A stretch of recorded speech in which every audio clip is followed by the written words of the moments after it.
Die Hunde bauen aufgeregt und wedeln mit ihren Schwänzen. Willkommen in der nördlichsten Siedlung der Welt. Ich heiße Aput. Und wer sind ihr? Ich bin der Scharki und das ist der Michi. Hallo? Der Ratte, Ahoi! der Koko Dreck und Binnenschlieb! und das ist der Fips. Ah, und das Seeungeheuer da hinten neben der Landzunge ist unser Freund, der Sepio. Keine Angst, er ist ganz lieb und tut keiner Flügen etwas zu leid. Ach so, dann ist ja gut. Schön, euch alle kennenzulernen. Bist du ein richtiger Eskimo? Oh ja, das bin ich. Aber wir selber sagen uns nicht Eskimos, sondern Inuit. Das heißt in unserer Sprache Mensch. Was führt euch denn in unser Dorf? Wir brauchen dringend neue Vorräte, frisches Wasser und Kohle für unseren Schiffsofen. Kannst du uns weiterhelfen? Aber klar, kein Problem. Das habe ich alles. Ich versorge amix die Schiffe, die vorbeifahren. Meine Leute bringen die Sachen mit ihren Kajaks zu eurem Schiff.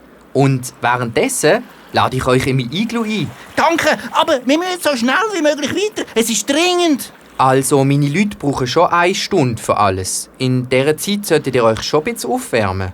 Aufwärmen? In einer Schneehütte?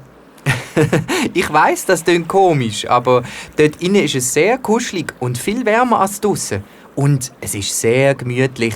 Oh, gern. Ich spüre meine Zehen kaum noch von Kälte. Und meine Nasenspitze ist schon fast eingefroren.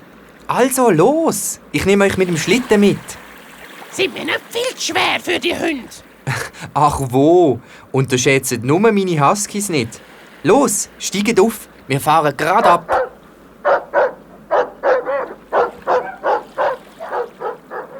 Der Aput gibt seinen Männern noch ein paar Anweisungen und dann stellt er sich auf die hinteren Kufen vom Schlitten, nimmt die Zügel in die Hand und schnauzt laut mit der Zunge. Fröhlich tauen die Hunde, ziehen am Schlitten und flitzen los.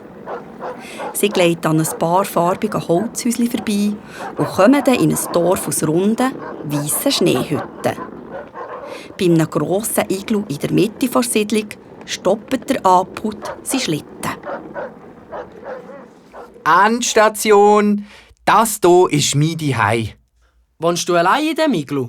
Nein, ich wohne hier mit meiner Familie.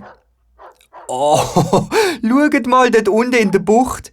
Meine Kinder spazieren gerade auf dem Rücken von eurem Seeungeheuer hin und her. Der Sepio ist eben nicht nur ein super Wasserrutschbahn. Er ist auch ein mega Floss. Es scheint ihm's gefallen. Der Sepio hat gern Wie Kinder. baut ihr eigentlich ein Iglu? Macht ihr einen Schneehaufen und grabt nachher ein Loch drin? Oh nein, das wird sofort wieder einstürzen. So ein Iglu wird gebaut wie ein rundes Haus aus Stein. Aber statt Ziegelstein nehmen wir Blöcke, die wir aus dem Schnee geschnitten haben. Es ist gar nicht so einfach, das richtige Baumaterial zu finden. Der Schnee darf nicht zu hart, aber auch nicht zu weich sein. Ich habe immer gedacht, Schnee ist Schnee. Nein, gar nicht. Es gibt viele Arten von Schnee. Ratte ist ja auch nicht einfach Ratte. Und Pirat nicht einfach Pirat. Genau so ist es.